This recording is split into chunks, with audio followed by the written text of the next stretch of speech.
Quem também acompanha a posse foi o colunista de política do Jornal Notícias do Dia, o Altair Magain, que já está por aqui. Altair, tudo bem? Tudo bem, Dino. Então, ele já concluiu, então, o secretariado ou falta mais alguém? Mais uma etapa ele concluiu. Ah, né? é uma primeira etapa, então? Seria uma segunda, né? Sim. A primeira, assim que ele entrou, no final de fevereiro, no começo de fevereiro, e a segunda agora. A terceira ele antecipou ali, vai ser semana que vem, na outra, em relação aos presidentes de empresas, de autarquias e também algumas secretarias. 2 secretarias ele citou ali, né? Qual? Quais são as 2? Planejamento, o Murilo Flores, que pretende concorrer a deputado federal pelo PSB, ele vai deixar a pasta e essa secretaria ela não vai ter nomeado um novo secretário. Ela vai ficar vinculada à Secretaria da Fazenda. Vai ser otimizada aí esse cargo. Sim. E a outra secretaria é a do Turismo, Cultura e Esporte, que hoje é chefiada pelo também deputado, o deputado Leonel Pavan, do PSDB. Ele é candidato, ele diz que coloca o nome como candidato à majoritária, ou seja, ao governo do estado ou ao Senado. Mas é muito provável que ele concorra à reeleição como deputado estadual. Então essas 2 pastas e também as empresas. O Badesc, né, o banco, e também a Casan. Badesc não era o Renato Viana que estava lá, não? Isso é do BRDE. BRDE. No Badesc hoje é o ex-prefeito de Chapecó, José Caramori. Ele também deve ser candidato a deputado estadual nessa eleição pelo PSD e ele também deve deixar esse cargo. No caso da Casan, vai sair o Walter Galina, que é do PMDB e também pretende concorrer a deputado estadual. Estadual? Ele vai ser estadual, o Galina, não é federal? Ainda tem a dúvida, estadual ou federal, né? Muito depende do apoio. O Galina está encontrando alguma resistência dentro do PMDB para viabilizar o seu projeto político. Só um parênteses, na segunda-feira, a Câmara de Vereadores de Florianópolis reprovou uma homenagem ao Galina, a medalha de mérito Virgílio Várzea, que foi proposta pelo vereador Tiago Silva, também do PMDB, foi recusada. Então aí, pois é, um gesto de desgaste, né? Poxa, você vai lá, tem vai o nome despoluir colocado... a Beira-Mar agora, né? O trabalho que ele começou. Exatamente. Tem o nome colocado ali para uma homenagem, acabou sendo um gesto de desprestígio para o Galina. Se bem que essa questão da Beira-Mar é bem relativa, né? Porque a despoluição é meio fazer o que precisa ser feito, que é tratar o esgoto, né? É igual um veículo de comunicação que diz que vai checar a notícia, né? Isso é um básico, né? A gente precisa checar a informação, né? E hoje está fácil checar. Hoje se coloca um nome em inglês ali, faz um marketing em cima da coisa. Quero ver quando eu comecei aí na máquina de escrever aí, como é que é para checar. Exatamente. Hoje é fácil, chegar no Google lá e deu, já hoje sabe tudo. Hoje é fácil e é difícil ao mesmo tempo, né? Porque às vezes tu pode também cair mais jovens hoje têm toda a facilidade. Numas armadilhas, né? Às vezes a gente cai numas armadilhas. Até para descobrir, né? Do candidato desse, daquele, você consegue. E essa é uma época que é bem forte essa questão, voltando a falar aí na fake news, daquela informação, né? Um joga uma informação no ar para prejudicar o outro candidato. Então é importante não morder algumas iscas, né, que nos são jogadas aí ao longo dos dias de trabalho, aí, principalmente nesse período pré-eleitoral de alianças. O que nós temos mais, Otto, aí?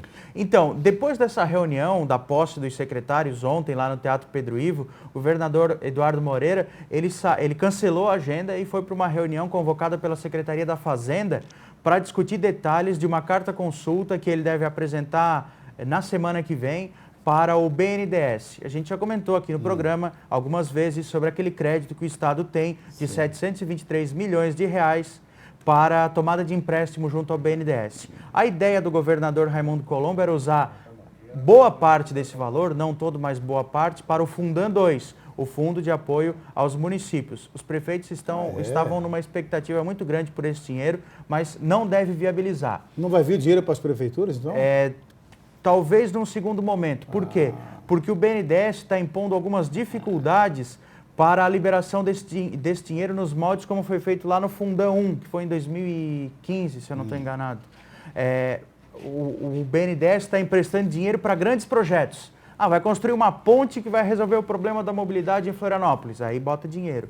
Vai dividir, pulverizar esse dinheiro por outras partes, por projetos menores. Aí eles estão um pouco mais reticentes. Então, o que o Eduardo Moreira colocou como prioridades? Focando aqui na Grande Florianópolis. as 3 pontes, o final da ponte Hercílio Luz e a revitalização da Colombo Sim. Salles e da Pedro Ivo, e o acesso ao aeroporto Hercílio Luz, no sul da ilha, que foi privatizado, foi vendido para um consórcio suíço. E aí o Eduardo Moreira disse que não quer passar a vergonha de a empresa privada terminar a as obra obras de internacionalização do aeroporto e não ter o e acesso. o Estado não terminar o acesso. Então ele não quer passar essa vergonha. Então, essa reunião, o Eduardo Moreira disse o seguinte: eu vou ditar as minhas prioridades, e as minhas prioridades são essas: obras de infraestrutura e também investimentos na segurança pública. Boa parte desse dinheiro vai ser usado para a compra de viaturas, armas e equipamentos para as polícias aqui de Santa Catarina. Aí nós questionamos, e o Fundan, governador? O Fundan, ele explicou tudo isso. Está uma série de dificuldades e tal, entraves, não adianta a gente esconder, está cada vez mais difícil. E aí entra a questão política. Era uma bandeira bem forte do governador Raimundo Colombo, que hoje está licenciado, e não tanto para o governador em exercício Eduardo Pinho Moreira. Então provavelmente não vai sair. O tempo está muito curto, provavelmente não vai sair. Ou seja, prefeitos da região da Grande Florianópolis do interior vão ter uma de pires na mão. Bater secretaria e secretaria. Se não conseguir aqui, vai para Brasília, né? Exatamente. E, na verdade, porque o recurso já está destinado do Fundan, que poderia beneficiar alguns municípios catarinenses, né? Tem município que precisa de ajuda financeira do governo do estado. Se não der, vai ter que ficar batendo pires aí de secretaria e secretaria. Exatamente. Qual outro assunto também? Bom, só rapidamente, a gente tratou há algumas semanas aqui do prédio da Secretaria de Assistência Social, que fica aqui na Avenida Mauro Ramos, no centro de Florianópolis. Do lado fica o Cine. E esse prédio, segundo o Sindicato dos Servidores Públicos do Estado, ele está em condições insalubres, uma série de problemas elétricos, hidráulicos, de infraestrutura e tal. O antigo secretário, também com o governador Raimundo Colombo, eles tinham definido pela compra de um novo prédio no valor de 25 milhões. A nova secretária, que assumiu ontem, Romana Remor, ela descartou a compra desse prédio. Diz que esse dinheiro é muito dinheiro, praticamente todo o orçamento da secretaria. Então, a opção número 1 é buscar um outro prédio do próprio governo do estado, e a opção número 2 é partir para o aluguel, buscar um outro prédio que possa abrigar. Não dá para reformar fica descartado nesse primeiro momento, porque é um prédio da União, tem uma série de... É um prédio bastante antigo, seria uma reforma cara. Enfim, o plano A do antigo secretário, Valmir Comim, era comprar um novo prédio, foi descartado agora. Vão ficar, por enquanto, nesse prédio onde estão, em busca de uma solução. E só para fechar, Dino, o ingresso do ex-deputado estadual, ex-presidente da Assembleia Legislativa e ex-presidente do Tribunal de Contas do Estado, o conselheiro Júlio Garcia, agitou o clima e principalmente os bastidores do PSD catarinense. Ele é candidato a deputado estadual. Já foi, né? Já foi presidente da Assembleia. Exatamente. O primeiro a se eleger por unanimidade. Ele era do PFL. Ele era do PFL e agora anunciou que vai se filiar ao PSD em um ato no próximo dia 24, vai ser um sábado, lá em Criciúma, que é a sua base eleitoral. Mas ele deu fortes declarações contra o projeto do PSD, contra a candidatura de Gelson Merizio, que ele disse que não avança, não decola, não vai para frente. Como se for mais votado? Pois é. Tem uma força política enorme. E também é o seguinte, diz que é contra já esse processo de o PSD fechar alianças com outros partidos antes de discutir um projeto para o Estado.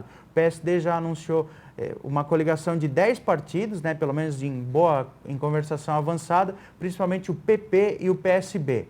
Ontem, isso foi anteontem, ontem o PSD reagiu. Emitiu uma nota assinada pelo deputado Milton Olbus, que é o líder da bancada na Assembleia Legislativa. No pezinho da nota está fechando o seguinte: mar tranquilo não forma bom marinheiro. Então ele diz o seguinte, que é bom que tenha dentro do partido bastante divergência, bastante opinião, mas que sim, a bancada do PSD está unida ao projeto de Gelson Merizio. Então fica a expectativa aí para os próximos dias, qual ala do PSD que vai se consolidar. Aquela que apoia Gelson Merizio ou aquela que busca um outro projeto. Frasista, hein? Milton Olbus, ex-prefeito de Rio do Sul, né? Isso. Frasista, que nem o Amin também, né? Obrigado, Altair. A turma é sempre boa na retórica. Isso é bom para o jornal, né? Botar título exatamente, ali, né? exatamente. Tá certo. Obrigado, então.